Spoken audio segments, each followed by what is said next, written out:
Dear friend, literature and grammar के series में आपका ये 21 नंबर का सीरीज है।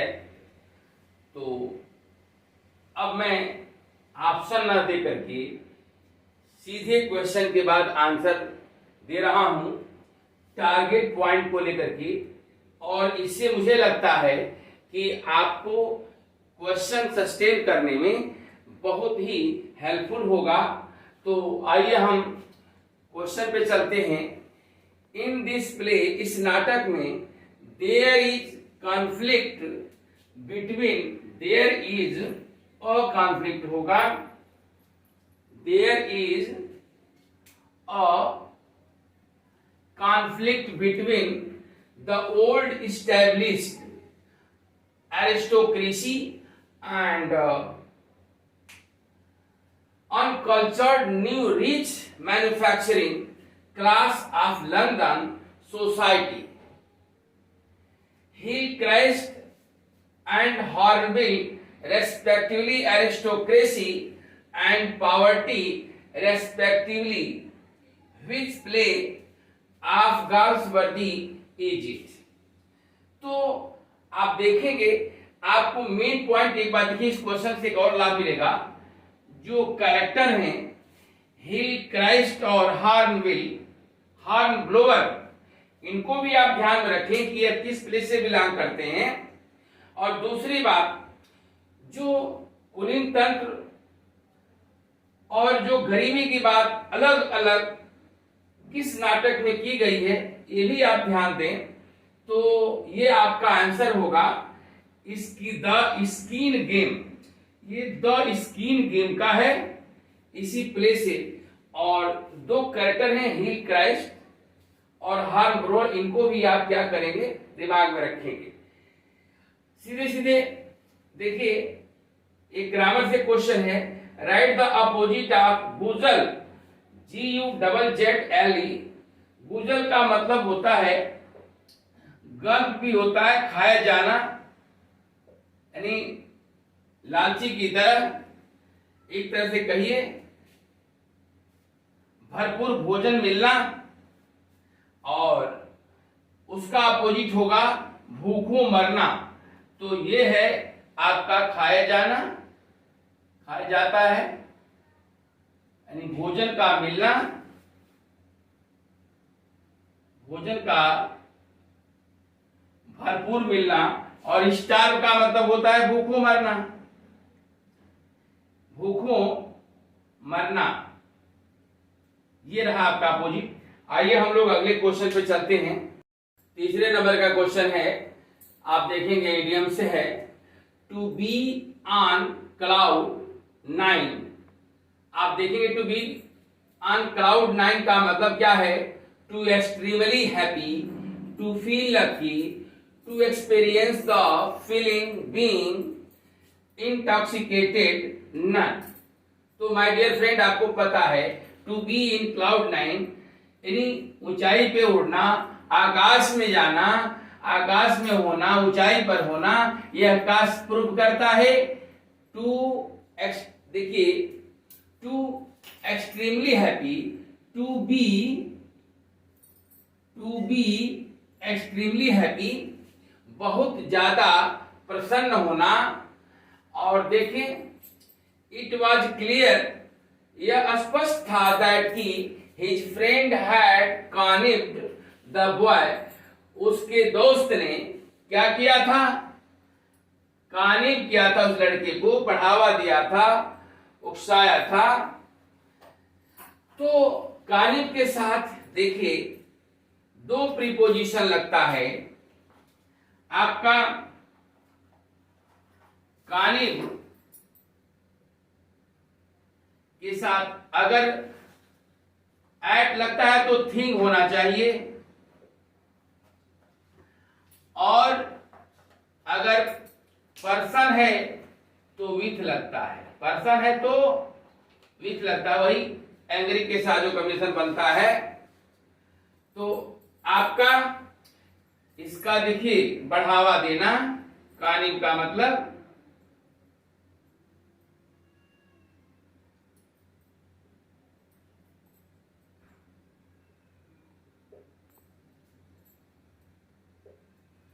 तो आपका ऑप्शन क्या होगा? C, with. Health is too much important to be disposed, discarded, neglected, none. अब स्वास्थ्य इतना ज्यादा महत्वपूर्ण होता है कि उसको हम नकार नहीं सकते हैं। याद रखिएगा, टू बी के बाद वर्ब जो है थर्ड फॉर्म में होती है, तो आपका नेग्लेक्टेड होगा। क्या भरेंगे? नेग्लेक्टेड।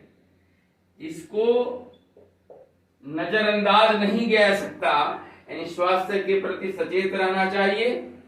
तो आप देखें, दो चीजें याद रखें। अगर टू प्लस एडजेक्टिव है तो उसके बाद क्या होगा? इन्फिनिटिव आएगा, इन्फिनिटिव आएगा। अब ये वाक्य पैसिव में जा रहा है, टू बी, टू बी। अब देखिए, अगर बी है तो सीधे सीधे आप थर्ड फॉर्म में लिखेंगे, तो to plus adjective plus to plus be अगर आपका आता है तो वर्ब का थर्ड फॉर्म होगा। ये आप दिमाग में रखें। ये टू हद से ज्यादा कोई चीज होती है और ये निगेटिव सेंस निकालती है। तो आइए हम लोग अगले क्वेश्चन पे चलते हैं। तो आप देखेंगे, not able to produce children, ये वन वर्ड सब्स्टिट्यूशन का क्वेश्चन है। नॉट एबल, जो समर्थ ना हो, टू प्रोड्यूस, पैदा करने में, चिल्ड्रेन, बच्चों को। तो जो बच्चे पैदा करने में अक्षम हो उसको ग्रेविड कहते हैं, आगमेंट कहते हैं, फीकंड कहते हैं, स्टेरिल कहते हैं। तो माय डियर फ्रेंड, आपको पता है ग्रेविड का मतलब तो होता है आपका प्रेग्नेंट होता है। ये तो होगा नहीं, ये तो आपका आगमेंट जो है ये होता है इंक्रीज होता है, इंक्रीजमेंट होता है, वृद्धि होती है। और यहाँ फीकंड तो आपका फर्टाइल होता है, जिसको उपजाऊ कहते हैं। और यही है स्टेरिल, जो बंजर होता है। क्या होता है? बंजर, जो अक्षम होता है। आपका ऑप्शन है, आंसर आपका स्टेरिल है, यानी not able to produce children का आंसर होगा स्टेरिल। अब आइए, the term dystopia implies, dystopia का मतलब क्या होता है? Unpleasant imaginary word.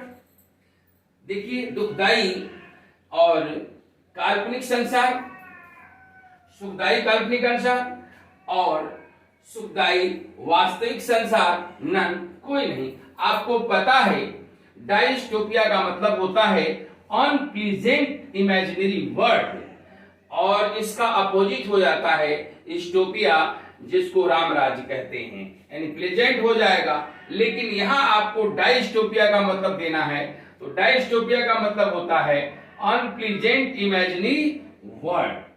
आइए हम अगले क्वेश्चन पे चलते हैं। तो माय डियर फ्रेंड, आप देखेंगे, how many soliloquies does Hamlet deliver. Hamlet में जो है देखिएगा कितनी soliloquies बोली गई हैं। हाउ मेनी soliloquies डज, अच्छा नो, हैमलेट कितनी soliloquies को बोलता है?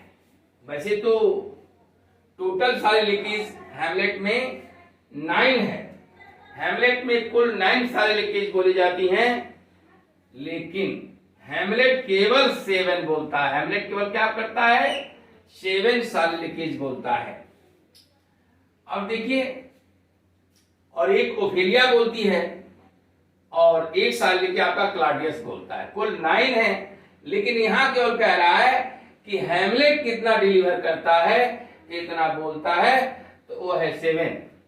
विनय will soon recognise you because your looks resemble with your mother's.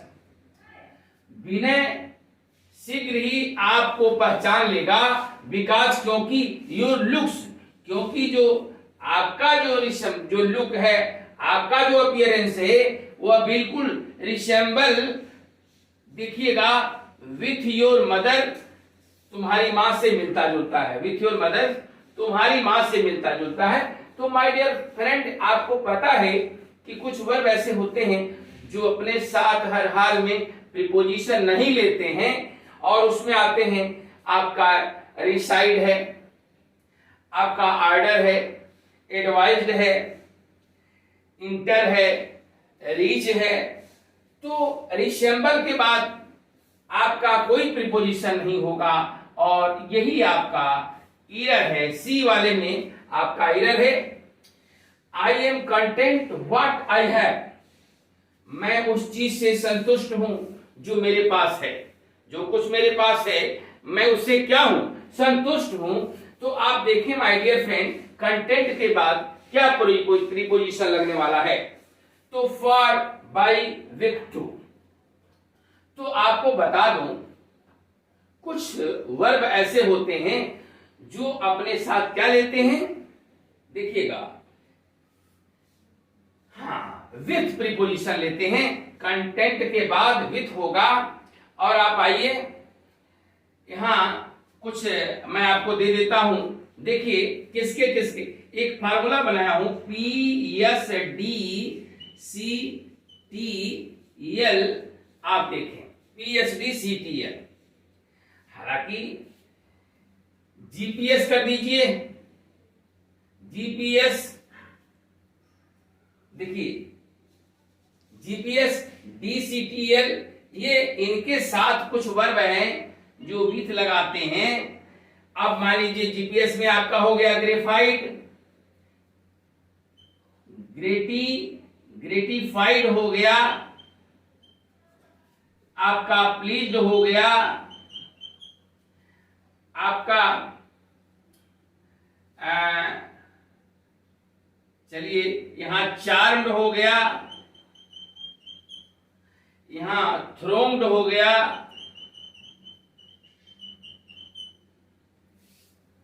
Lined हो गया और डी छूट गया, डिसगस्टेड हो गया।